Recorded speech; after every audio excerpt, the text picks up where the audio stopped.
Programa Diálogo com Edmo Bernardes. Apoio Valorap, auditoria, contabilidade, consultoria tributária e financeira. Acirp, valorize o perto, valorize o próximo. Musicake, venha reconhecer Unidade Itatiaia.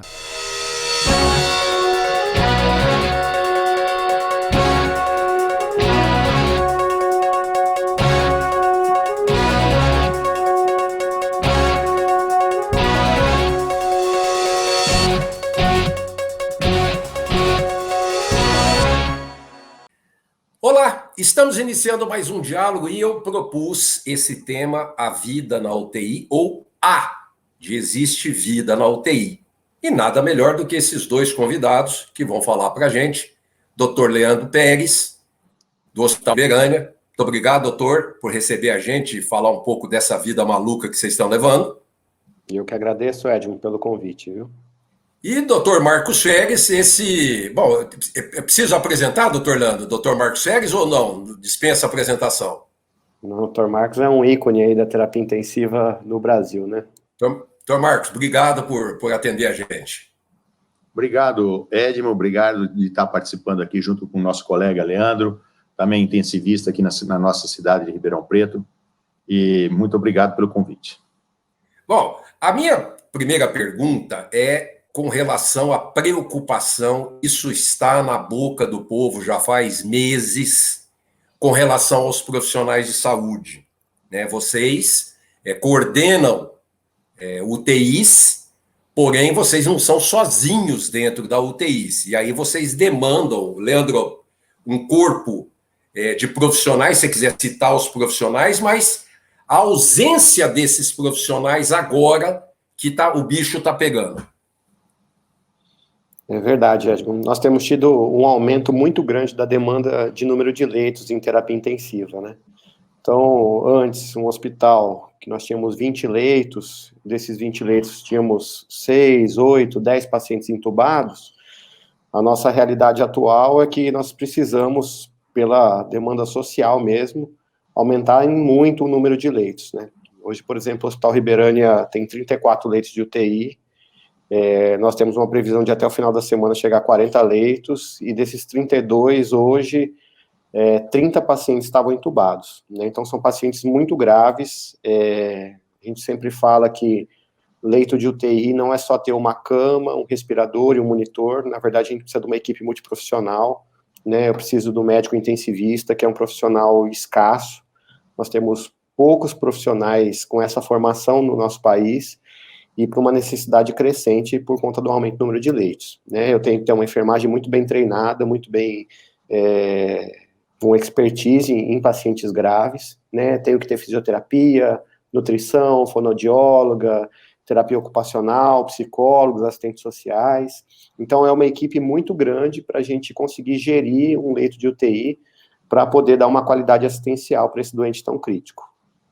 Doutor Marcos, pode complementar, porque além desse número, esse elenco de profissionais, né? Quer dizer, o profissional não trabalha um turno só, ele não fica 24 horas, né? Você precisa de 3 profissionais de cada especialidade. E aí, se está difícil arrumar um, quanto mais 3. Exato. Só complementando o que o Léo falou, é o seguinte, a demanda de leitos está muito grande mesmo. Lá no hospital que a gente coordena, lá na Beneficência Portuguesa, junto com o Dr. Divino, é o seguinte, nós estávamos com 30 leitos de UTI para Covid, único e exclusivamente para Covid, 20 reservado ao SUS e 10 a convênios.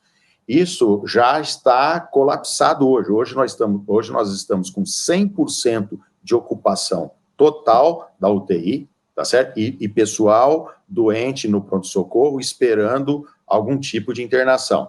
E 90% dos leitos de enfermaria, onde a enfermaria faz um total de 60 leitos de enfermaria, ou seja, completamente ocupado. E como o Leandro falou, são profissionais que é multiprofissional, na verdade. É o médico, é a físio, é a fono, é a nutrição, é a enfermagem. E como essas UTIs são em vários locais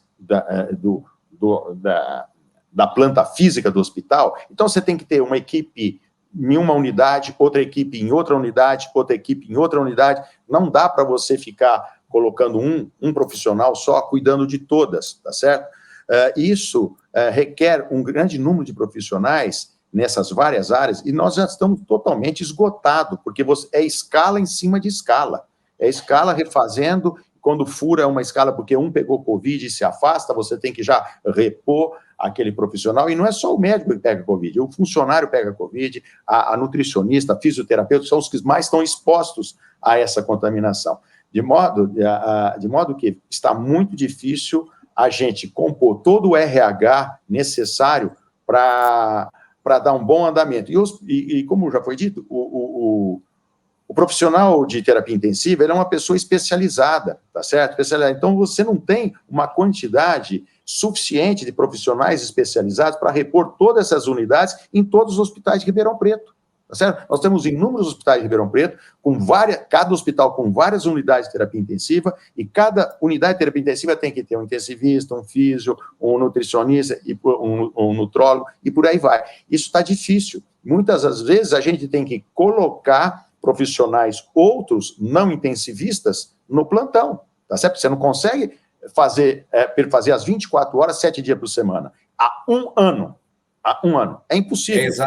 É exatamente isso que eu ia perguntar para o doutor Leandro. Doutor Leandro, estamos completando um ano, né? Quer dizer, vocês estão acompanhando isso, quer dizer, deve ter tido momentos de delírio, né? A gente tem ouvido falar de colegas de vocês, não só médicos, mas nessas áreas que o senhor citou aí, doutor Leandro, que o pessoal foi para depressão, estresse, pegou Covid, ou até... Pode falar, Marcos. Pode falar. É muito... O Leandro também deve ter tido essa experiência, com certeza, porque ele é um intensivista de raiz. Então, é o seguinte, a gente vê profissionais, entendeu? Completamente abalado, tá? Não só com as mortes, mas aquilo que antecede a morte, quando a pessoa, o paciente, vai ser intubado e ele está consciente, porque as medidas anteriores, como catéter nasal de oxigênio, catéter nasal de alto fluxo, ventilação não invasiva, não deu certo, e você vai partir para a intubação, e ele está consciente, ele pede muitas vezes, por favor, fala para minha mulher que eu amo ela, fala para os meus filhos que eu amo ela, que eu estou com eles, que Deus vai me salvar. Então tem uma infinidade de colocações que esse momento te pega, que é a hora que você faz a sedação e faz todo aquele procedimento protocolar da sua intubação no paciente COVID. Isso sabe o que está... Sabe o que parece isso que você está me falando? Que o avião está caindo. Quando você está lá em cima, o avião começa a cair, você começa a rezar, pedir desculpa, perdão, querer falar para a mulher que ama, para os filhos e o caramba quatro. Mas, Leandro, os colegas de vocês, em primeiro lugar... Não, nós vemos um esgotamento muito grande de todas as equipes, né? Independente da classe profissional, nós todos estamos muito cansados, né? Quase um ano aí já na batalha, e como o Dr. Marcos falou, né? Nós cansamos de ver situações muito tristes dentro da UTI. Claro que a gente tem inúmeras situações aí de felicidade, né? De a gente reabilitar um doente, de mandar uma paciente para casa que ficou muitos dias de ventilação mecânica, mas a gente já viu parto dentro da UTI, Covid, né, de mães com Covid, partos de urgência, a gente já viu marido e mulher um ao lado do outro, marido e mãe, mãe, filhos, então está cada vez mais frequente esses graus de parentescos muito próximos, né, dentro da UTI. E como é uma doença muito frequente, né, frequentemente nós temos aí colegas nossos com familiares dentro das UTIs. Né, sempre há um paciente que é conhecido de uma pessoa, é conhecido de um colega médico, e nós acabamos tendo uma proximidade com essas famílias muito grande, e isso com certeza é um fator muito estressor aí dentro da terapia intensiva para todos nós. Lá no Ribeirânia, vocês perderam muitos colegas, ou por depressão, ou estresse, ou Covid, ou mesmo assim, não quero mais, porque eu não estou aguentando mais, estafa. Perdeu também lá no Ribeirânia? Nós tivemos a infelicidade, né, de perder um colaborador, não do Ribeirânia, mas do grupo, e tivemos também algumas demissões que colegas pediram para sair, né, que não estavam sobrecarregados, em burnout, que é uma situação muito comum e compreensível dentro aí do contexto da UTI Covid, né? Como o Dr. Marcos falou, esse momento da pré-intubação, né, o paciente sempre traz alguns questionamentos que a gente, infelizmente, não consegue dar resposta, né? Por exemplo, doutor, eu vou voltar? A gente não sabe, né? É uma doença super grave, que tem uma mortalidade alta, infelizmente. A gente, com as medidas que a gente vem tomando, né, ventilação protetora, algumas coisas, a gente consegue reverter grande parte dos quadros, mas é uma doença que no mundo inteiro tem levado a vida de muitas pessoas. Então, Marcos, lá na Beneficência, em relação aos colegas, tá dramático também, não só a falta, né, de precisar conseguir, porque o Dr. Leandro falou que vai ter que abrir 5, 6 leitos até domingo. O senhor está disponibilizando para o SUS. Mas e os colegas, né? Como é que nesse período, os números são dramáticos, né? Os números são internações, absurdo o que está acontecendo. Mas e os colegas seus? Então, Edmo, a situação é muito semelhante em todos os hospitais, né? Como foi dito aí pelo Leandro. Você tem um esgotamento dos profissionais e muitos deles, alguns colaboradores já pediram para sair e não querem mais trabalhar em Covid por arranjar outro tipo de emprego, que nessa situação está difícil, tá certo?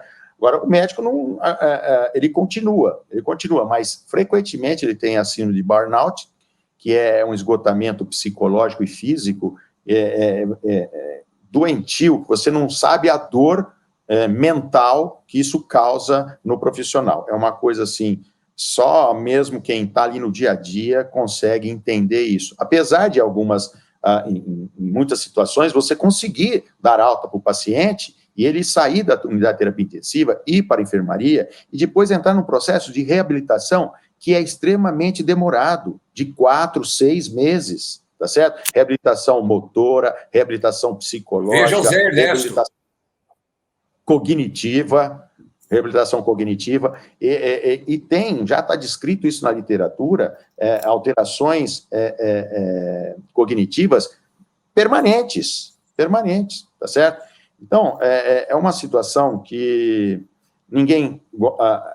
somente quem está do lado do paciente sabe a dor que isso passa no familiar, no médico, no colaborador não médico que está ali do lado. Você volta para casa extenuado fisicamente e mentalmente. É uma coisa...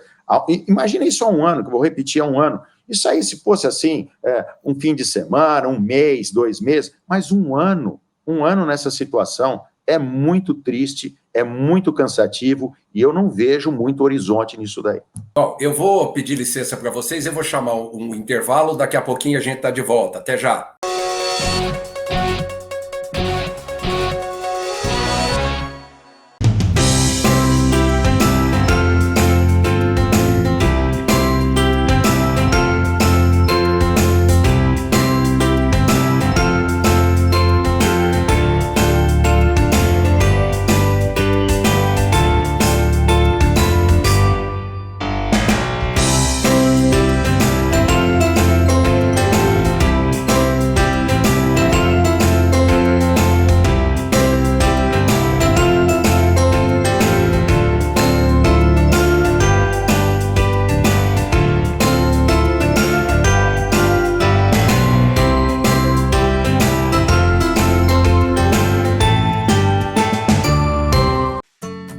Hoje eu quero aquela brusqueta de pepperoni.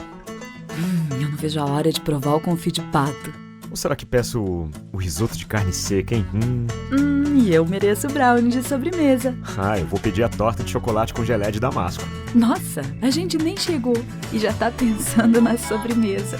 O Mousse Cake da Itatiaia agora é My Mousse Cake. O mousse cake que você sempre amou, com tudo que você sempre pediu. Meu cabelo branqueou, mas eu fiquei mais moderno. Agora resolvo a vida pelo celular.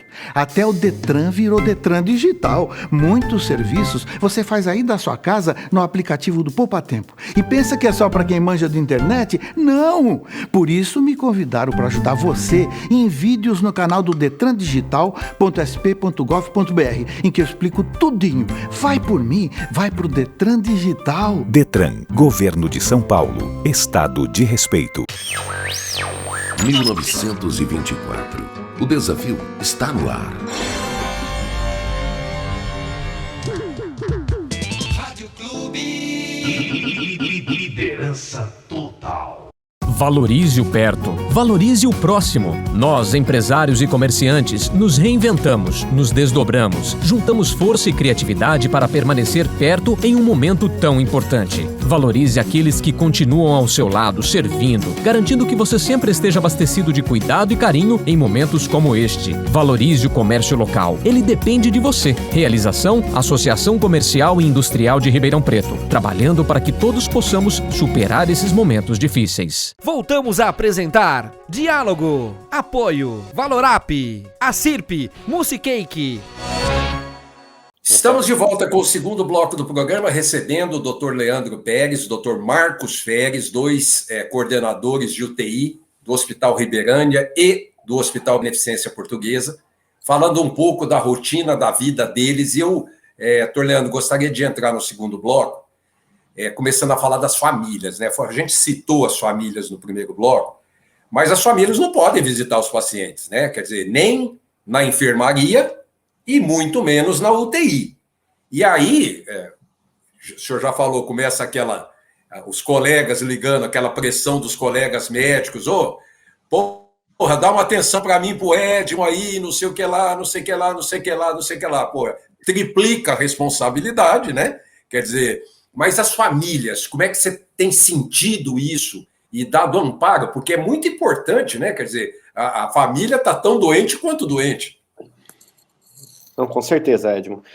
Nós vínhamos com uma tendência dentro da terapia intensiva de manter as UTIs cada vez mais abertas, né? O familiar próximo ao paciente, a maior parte do tempo, e há estudos falando que isso reduz delírio, até melhora a taxa de mortalidade desses pacientes. E com o Covid tudo isso mudou, né? Então a gente tem tido grande sofrimento por parte das famílias, né? A gente sabe que a família é extremamente importante para a recuperação dos pacientes. Essa questão também da família confiar na equipe é algo extremamente importante ali no nosso plano terapêutico do paciente. E com o Covid, tudo isso ficou muito difícil, né? Porque as famílias não estão vendo o nosso olho, não estão vendo a minha cara, não estão vendo a cara do Dr. Marcos, não sabe quem que está cuidando do familiar. Então isso gera uma ansiedade muito grande para as famílias. A gente compreende plenamente, né, o fato de não ver o familiar, a gente não vê como que esse familiar está sendo manejado, né, essa questão da ventilação mecânica, ele está emagrecendo, ele está engordando, ele está comendo, ele não está. Então, os familiares realmente ficam desesperados. E com essa questão dessa falta de informação, né, visual da família, a gente acaba tendo essas questões, né, de colegas querendo saber, ou até de outras áreas, né, e acaba que gera boatos, e às vezes, muitas vezes infundados, e isso é muito ruim, né? Por isso que a gente sempre conversa com os familiares, tenta manter uma relação cada vez mais próxima para realmente eles terem um norte ali em quem confiar e para confiar numa pessoa só, né? A gente não pode ficar com várias pessoas falando, porque senão acaba que as informações ficam desencontradas e muitas vezes inverídicas.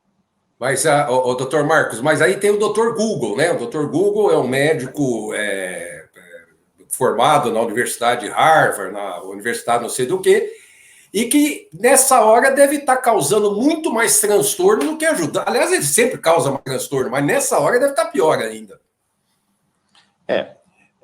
Só dando continuidade nessa exposição que o Leandro falou, foi muito contundente, é o seguinte, realmente, a humanização da terapia intensiva é uma coisa já estudada há muito tempo, e isso vem sendo introduzido cada vez mais nas unidades de terapia intensiva, a humanização como um todo, envolvendo as equipes multidisciplinares e particularmente a psicologia, né? Nessa fase em que não acontece a visita no paciente COVID, porque mudou, porque a gente estava com todo um plano de humanização, visita aberta e tal, né, nesses protocolos atuais de humanização. Porém, com o COVID veio o que aconteceu, isso teve que ser restringido. E nessa restrição de visitas, o sofrimento é muito grande da família, porque você está de máscara, como foi dito, existe uma certa impessoalidade quando você trata via videochamada, tá certo? Ou por telefone, ou videochamada.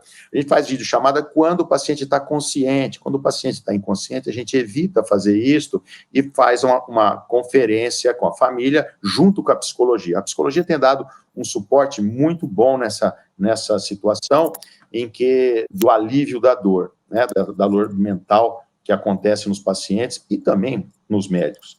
Agora, quanto ao Dr. Google aí que você falou, isso é uma coisa impressionante. É impressionante. Tem familiares que estão querendo ivermectina, cloroquina, vitamina D, zinco, está dando o tratamento precoce, tá certo? E outros não, porque não conhecem ou porque são contra mesmo. E você tem que explicar como é a conduta protocolar do seu hospital, da sua unidade, como você é feito. E até você conseguir convencer isso os familiares é muito difícil, por causa do acesso à internet, o acesso às mídias sociais e tudo mais, entendeu? Então, de modo que, e fora a pressão que você tem um colega internado, você recebe 300 telefonemas por dia para saber como é que está aquele teu colega médico internado. Isso existe. Se você for hoje na cidade, você tem alguns colegas médicos internados entubados. É isso aí. Doutor Leandro, eu vou falar direto para o senhor, porque aconteceu com meu irmão, e o Marcos conhece, mas eu vou falar com você. Me ligou uma pessoa conhecida outro dia desse, falou, olha, tem uma pessoa, meu irmão está com sintoma de Covid, e ele foi no médico, qual que é o melhor médico? Dá para você perguntar para o seu irmão? Falei, dá. Vou perguntar, né, que meu irmão é médico. Perguntei para ele falou assim, olha, o melhor médico de Covid que tem hoje na cidade é esses que estão lá no hospital, na linha de frente, que há 1 ano estão tratando do negócio, e são as pessoas que mais entendem de Covid, são aqueles lá, qualquer um deles que estão lá no hospital, deposita toda a fé na mão dessa pessoa, que é o melhor médico para tratar de Covid.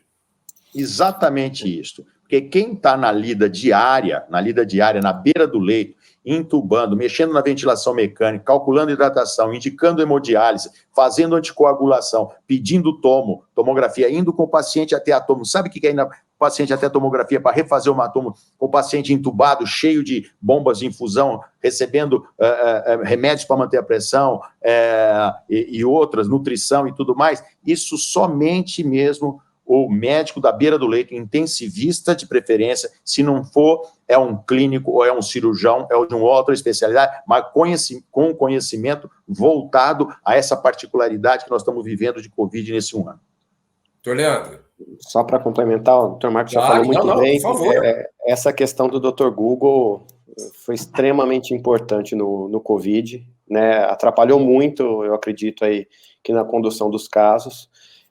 A gente nunca viveu uma doença, né, que foi tão falada, então hoje não é só no Google, é na televisão, em todos os meios de comunicação, a gente só escuta falar de Covid, e a população, ela nunca compartilhou tantas informações a respeito de tratamento, né, e isso foi muito diferente no Covid. A doença se politizou muito, inclusive, né, a população, inclusive, sabe métodos de fabricação de vacina, coisas que nunca aconteceu. A gente teve já inúmeras vacinas que as pessoas tomam e nunca foi optado por determinado país de origem ou determinado modo de ação daquela vacina, e com o Covid isso tudo mudou, né? E nós tivemos muitas propostas de tratamento, né? Propostas inicialmente que pareceram promissoras, e com o passar do tempo, nós vimos por meio de estudos bastante sérios, né, que são os estudos controlados, randomizados, que mostraram que essas terapias não tinham eficácia.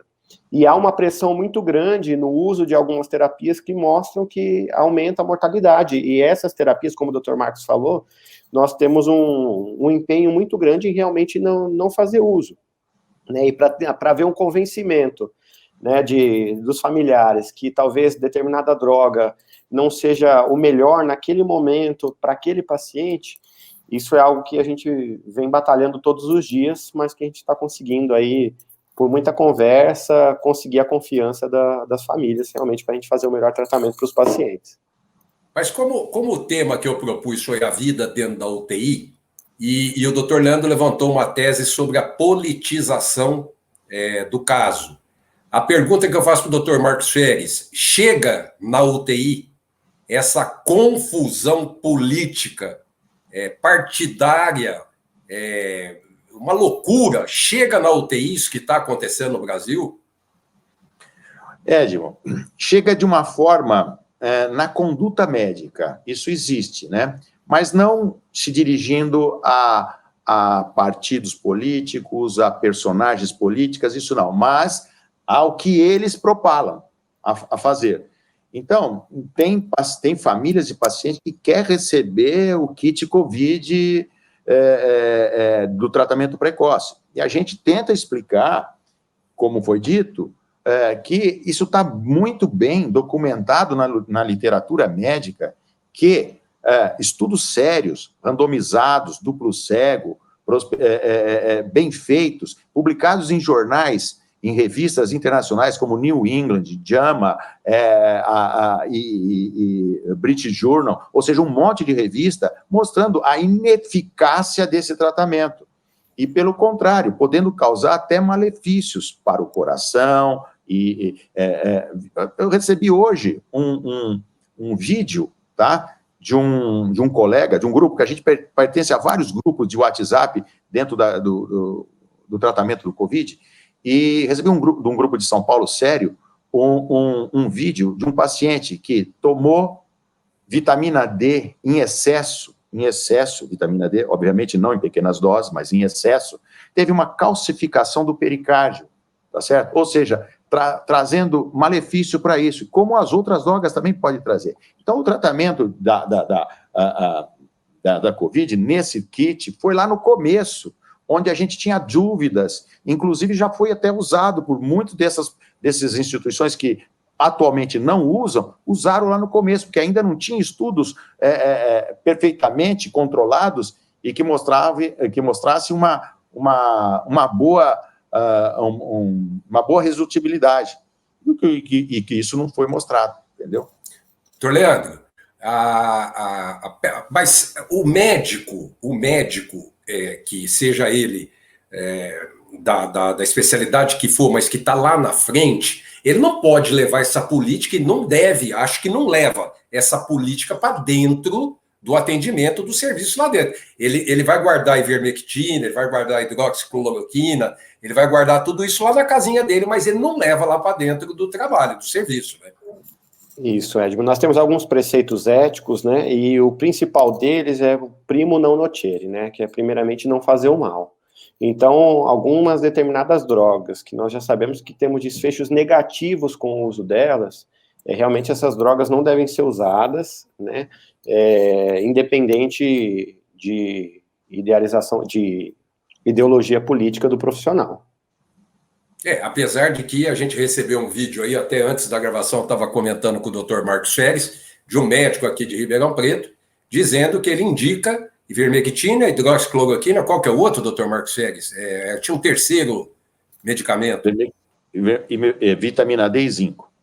Vitaminas D e zinco, quer dizer, desculpa, não ajuda em nada, não contribui em nada e contraria tudo que vocês estão fazendo e contraria toda a ciência. Isso é bastante interessante, Edmo. Desculpa, doutor Marcos. Claro.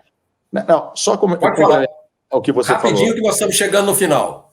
Tá, isso daí fica a critério do médico prescrever. Ele tem o direito de prescrever desde que ele assuma os benefícios e os riscos disso também, tá? Agora, dentro de uma instituição onde já foi definido o protocolo, ele tem que obedecer à instituição, aos protocolos da instituição. Agora, no seu consultório, na sua vida diária, tal, ele pode prescrever o que ele quiser, desde que ele assuma os riscos da prescrição, entendeu? Doutor Leandro. Era isso que eu ia complementar, né? O próprio CFM, ele dá autonomia para o médico, inclusive, de fazer a prescrição desses medicamentos, né? O que é bastante interessante, Edmo, é que vários desses medicamentos, eles têm um princípio fisiopatológico de combate ao vírus, né? A grande questão é que pesquisa clínica é algo que não é algo muito próximo da maioria dos médicos, né? Nós temos muitos medicamentos, por exemplo, que eles têm ação in vitro, né? O que é isso? É a mesma coisa, eu pego o vírus e coloco água sanitária no vírus. Então, eu consegui matar vírus com água sanitária. Não quer dizer que se nós ingerirmos água sanitária, isso vai ser benéfico, né? Por quê? Porque há ação in vitro que é totalmente diferente do in vivo. Por isso que é bastante importante, na prática clínica, né, nós nos pautarmos aí nesses estudos que o Dr. Marcos comentou, que são estudos clínicos randomizados, controlados, né, multicêntricos, que são realizados em vários hospitais, em vários países, para a gente realmente ter uma validação clínica no uso dessas drogas. Quero agradecer, Dr. Leandro Pérez, Dr. Marcos Feres, muito obrigado. Espero que o nosso telespectador tenha gostado desse papo e fé nos nossos médicos, porque nós temos uma equipe muito boa em Ribeirão Preto e que a gente confia e continuando, usando máscara, distanciamento, por favor, e álcool em gel na mão. Semana que vem a gente está de volta. Até lá. Programa Diálogo com Edmo Bernardes. Apoio Valorap, auditoria, contabilidade, consultoria tributária e financeira. A CIRP, valorize o perto, valorize o próximo. Mousse Cake, venha reconhecer Unidade Itatiaia.